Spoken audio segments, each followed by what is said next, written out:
E3, everyone. Okay, we've all enjoyed a lot of the memorable moments. It is the epicenter of gaming. And with such amazing moments like these, how could you not love it? Yeah! Well, thank you, Tim.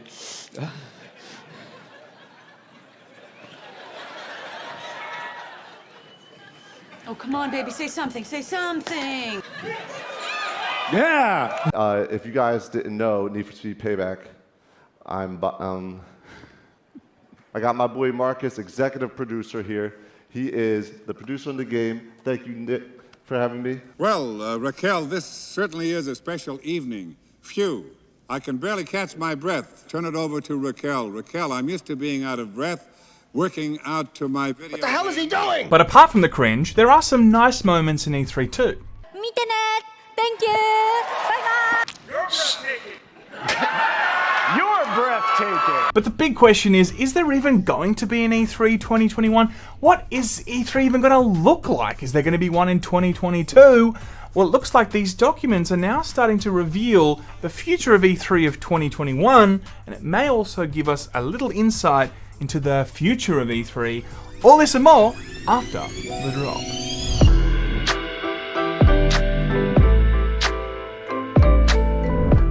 Then check this out.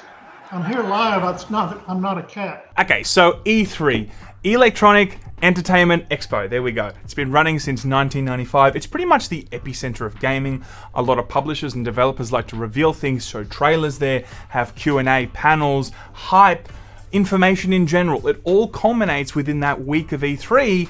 And I, for one, have really enjoyed going to E3. And that's because it was literally the most exciting time in the gaming industry over that week. That is, of course, it was the most exciting time. I don't want to play with you anymore. Now, E3 is actually run by the ESA. Now, a lot of people over the years have had a bigger and bigger problem with the ESA, especially on their stance with a lot of major companies when they're trying to implement predatory gambling into their games. It seems like the ESA has taken the side, time and time again now, of these evil companies that just want to jam it with loot boxes. That has been the stance, and it has really rubbed a lot of people the wrong way with the ESA.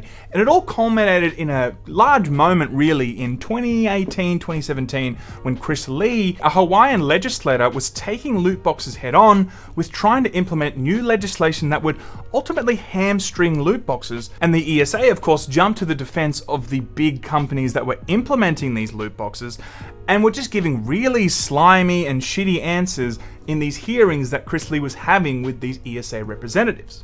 Where you have products which you earn out of randomized loot boxes, which you can purchase, which can then be traded for cash. So fundamentally, that seems to be gambling. If you can cash out these things for real monetary value, is it not?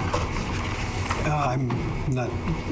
I cannot answer that. I'm here live. I'm not a cat. So the very fact that the ESA is the ones that organize E3 is problematic in itself, because a lot of people feel like the ESA is not really in the camp of the consumer, it's more in the camp of the big corpo in terms of, backing them with predatory gambling mechanic garbage. And they're the ones that really organize one of the biggest calendar dates of the year for gaming. They're not a great mascot. That's what we're really going with that. They're not a great mascot to be organizing E3, and that's been slowly simmering in the background. But over the years, aside from that, EA, Xbox, PlayStation, to name a few, have stepped away from having their own made events within E3. Aside from Xbox, who still have a footprint, EA literally just took its entire footprint out of E3 and just set up shop over the road. Sony hasn't even been there for the last 2 years, bringing many to question its relevance. On top of this, Jeff Keighley, a huge authority in gaming, stepped away last year from E3 due to a disagreement over its direction, and he also confirmed that he wasn't going to be part of the 2021 E3. So when you have one of the biggest authorities and mascots in the gaming industry also wanting to distance yourself from E3, just shows that, hey, there's some issues here. He doesn't like you. I'm sorry. I don't like you either. But when COVID hit, everything changed. As you guys know, E3 2020 didn't go ahead, but what was going to take its place? Well, apparently nothing. When a proposed 2020 virtual show also failed to materialize, the ESA promised a reimagined E3 would take place in June 2021. But how would it actually be reimagined? Now, I'm sure if ESA had their way, you'd have to buy a loot box, and you may or may not get a ticket. According to E3 2021 pitch documents sent to game publishers and seen by VGC, the ESA has now outlined its proposals for this year's event, which would see 3 days of live stream coverage held during the previously announced dates of June 15th to 17th. The ESA's intention is to hold multiple 2-hour keynote sessions from game partners, an award show, a June 14 preview night, and other small streams from game publishers, influencers, and media partners. The article also touches on the fact that the ESA hasn't officially ruled out a physical showcase, but because it's such a small chance that that actually could happen, they're really just focusing on the possibility of a virtual showcase. But in order for a virtual or a physical showcase to go forward, you're gonna need the big guys. You need, big publishers, big developers that are happy to pay the 6-figure price tag for that real estate, be it virtual real estate or physical real estate. Because as we know, ESA isn't gonna be doing this for cheap. Unless they're making some profit, they're not gonna be doing this shit. Give me your fucking money! It is unclear how many publishers have signed up for E3 2021's digital event, though at least one major games company VGS spoke to indicated that it would continue to run its own separate digital showcase rather than paying the 6-figure sums required to join E3 2021's schedule. Here's the thing, right? Without the domino effect, E3 is not going to happen.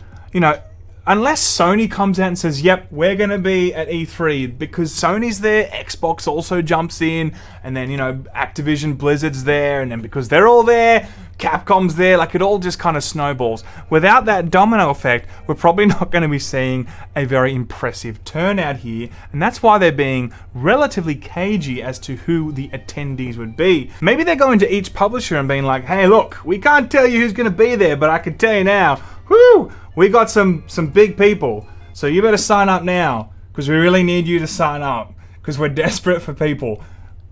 Places are limited. It's free real estate. In a statement issued to VGC, the ESA said it would soon share exact details on this year's E3 show and claimed it was having great conversations with developers and publishers, but would not confirm who had signed up for the event. We can confirm that we are transforming the E3 experience for 2021 and will soon share exact details on how we're bringing the global video game community together, an ESA spokesperson said. Now, I wonder why they're being very cagey about this. I mean, who knows if they're actually going to be telling us in the future. I hope that we see in the coming weeks at least some sort of understanding of what E3 looks like. The more they continue to be relatively cagey about this, the more people are going to be like, what's going on here? Why aren't you telling us who's there? But the question is, do we really need an E3 show? Look, I like the idea of having an actual physical showcase that you can go to, hang out, see other people, an epicenter of everyone very passionate about video games in general. I think that's an amazing idea. The problem is, we've seen EA move away. We've seen Xbox move away. Although they still have a footprint on the E3 floor, they've got an entire stadium where they do their showcase and then allow you to play more games. Sony wasn't even there, as I said. I think it's becoming more and more evident in a digital age that you don't need to spend so much money to have a little bit of real estate in the middle of a convention hall to, get the word out there about your upcoming products. Not to mention, there's the flights for the employees and the influencers, there's the per diem, there's the numerous industries that are involved here that are building the stalls, transporting things around, designing the stalls. I mean, the list just goes on about how much money you need to pump into this thing, when so many companies now have been running successfully a social media campaign where they're able to get so much of their information and so much of their upcoming products out into the internet with a click of a button. It just doesn't seem like it's a logical move in the future for a lot of these companies to want to buckle up and have to pay hundreds of thousands, if not more, just to attend an event that just seems increasingly more outdated. COVID was a wake-up call, I think, for a lot of companies, because they had to have a plan B, and a lot of plan Bs were to just have their own digital showcase, and I think a lot of them were quite surprised by how much success that actually brought them, and how much, cost effective that is, and how it ultimately is able to put them in the position of power of wanting to only release, information, trailers, hype when it suits them, not just around a particular week that everyone tries to cram in and compete for hype. And the last thing I'll say why I really brought up the ESA to begin with and why I went into a bit of detail, it'd be different if people really loved the ESA and they really wanted it to continue and they felt like it was in the camp of the consumer, but people don't feel that way. So a lot of people would be sad if E3 ended, but it wouldn't be sad for ESA, like they have no relationship with them.